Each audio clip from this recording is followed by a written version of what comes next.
Hey everybody, this is Herschel from High School Top 200, and this review of Sacred Heart versus Paarl Boys. Um, it's it was an interesting day today. Like I really loved the um, the different style that we got to see today. We really got to see what South Africa has, and the differences and the similarities that we have being in different countries playing the same game. I personally like South African teams. I would pick South Africa over Australia in terms of like supporting teams. I like we have big white boys here. They have bigger white boys over there, and it was cool seeing their big stocky white boys play against our island boys, and just seeing that in in high school rugby and seeing that in first 15 rugby, and it was real cool to see it. Like I like the style of South African, the big South African white kids that they have there, and how physical they are, and how dominating they are, and just a no nonsense kind of game that they play. And so like I was real interested in that kind of dynamic, and seeing how our boys here would take that. Um, Sacred Heart had some players missing. There were guys still at rowing and cricket and things like that, and had some injuries. And this, even though the score was 24-8, I still think that even with their strongest side, Sacred Heart, I still think Paarl Boys were better. They still would have been better. It wouldn't have been the same game, but I think there would have only been maybe 3 to 5 points in it. Sacred Heart had a good team, and they did a makeshift squad of what boys that they had, and I thought they did really good for the numbers that they had. And it was cool to see the Sacred Heart coaching staff sit back and let the boys take care of it themselves. I like that aspect of it, where the coaches sit back and be like, "We taught you in training, go out there and do what you're supposed to do, and make the decisions for yourself, make the calls yourself." Pick out, and Sacred Heart made some mistakes, made some big mistakes, especially at line out time, and they were doing calls that went right to the back when they couldn't even get to the front, and like things like that. And that's just stuff that comes with learning. The front row, I thought, did really good for the most part, but the scrumming wasn't up to standard for the team that they were playing in Paarl Boys. Like Paarl Boys, loose head prop, who I really really liked. Him and the hooker, I really really enjoyed watching them play, and they were just beasting on that Sacred Heart front row. Crusader, Macaulay, and I'm sorry, I don't know how to say your name. Shem Pegnet, Solomon Moore. They just couldn't handle it. They were just having a tough time trying to keep their form, trying to keep that front row there, and they struggled a lot. And that was a lot of that was a big reason why they just weren't able to get going on anything that they were doing. And when you're trying to win your own ball and trying to win your own scrum, things just don't really go right. You're already starting on the back foot, and so that's just the way it went for them boys. Fatungia, I think Paya should have probably been in the front row, and I would have went with those three. I would have went with Crusader, Fatungia, and Solomon Moore. That's the front row that I would have went and played, just a real big front row, real stocky front row, and just see what could have happened. Sefa actually played really good. I really liked Sefa Maloney, Fiola. I thought that he had a really good game today. With Frano also had a good game too.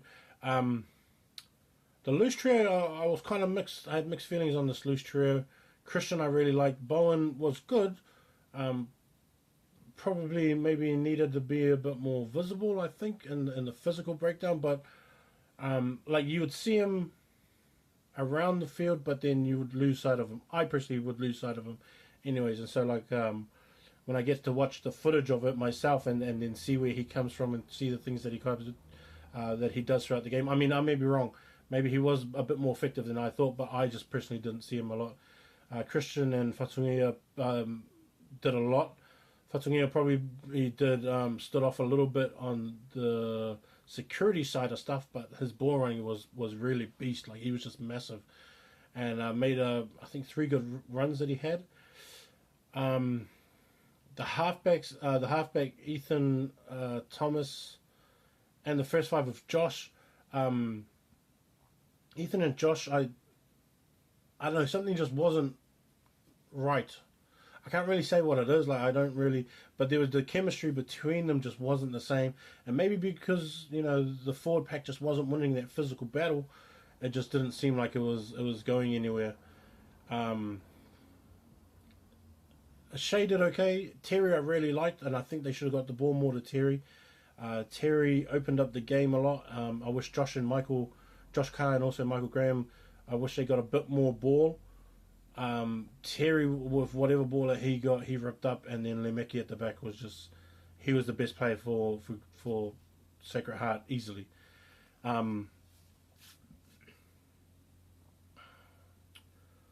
I think with the Paarl boys, I really liked I really liked their prop, their number 1 prop, and also the hooker.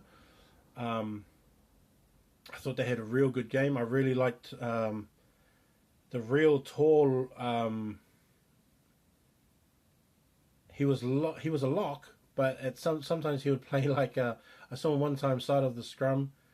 He was on the side of the scrum one time, real tall number 5, but he was just, you could just see how athletic he was, and he just had it in him, kind of thing. And I thought he had a pretty good game. I really liked the number 8. I really liked the number 7 that they had too. The number 8, I thought he should have got a bit more ball, maybe a bit more running space for him, and he did great. I really liked the halfback and first 5 combination that Paarl boys had. They just steadied the game a lot. They never panicked. They kept everything real patient and calm, and then the first 5 made all the right kicks at the right times in the right position of the field, and he just picked them off, where he had to, and he never looked like he had any pressure. When he took on the line, and he was real physical that way. I like that kind of stuff. I really enjoyed their second 5 that they had. Real big white kid, hit the line really hard, physical kind of fella.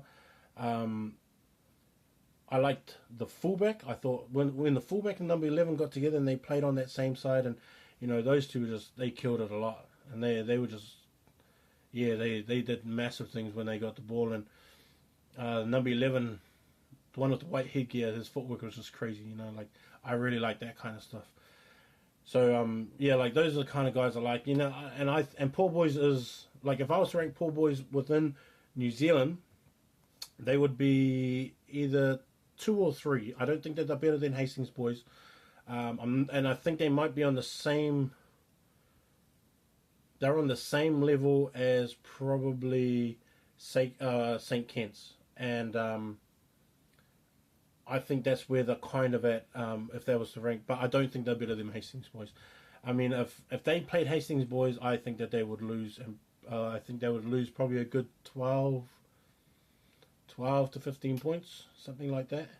It'll be a big margin, and like people got to understand too that Hastings boys is they're a lot better than a lot of teams here in New Zealand, and like I wouldn't be surprised if they went unbeaten the whole year. But anyways, so Paarl boys is actually going to Gisborne boys. So this is for Paarl boys, right? Paarl boys is going to Gizzy boys. That's another physical game, so they can't sleep on that game. Don't think that you're going to go there and just outmuscle these fellas from Gizzy, because they're just not like that. It's going to be another physical battle. These these are Māori boys, and these are white farm boys, and these are just hard bush fellas that are over there, and they don't back down either. So it's going to be another physical game. I don't think Paarl boys is going to lose. I still think that they're going to win, and they'll probably put on more points than they did today, but they might come out of this one a bit sore as well, because these guys are real physical. But when you go down to Christchurch and go down to Nelson, it's a different game down there. Here in New Zealand, not all games are played the same, not all teams are played the same, and everyone has their own different ways of playing. And so when you go down to Christchurch, it's going to be a different game, and the game plan you play has to adapt to what they're doing too, because If you think you're going to be physical, these guys are just going to make quick rucks, and the ball's going to be gone even before you start trying to, be tough with these guys. They don't care about that kind of stuff. They just get the work done and they move on. Get the work done, move on, and they kick well and they place the ball well. They find space on the field, things like that.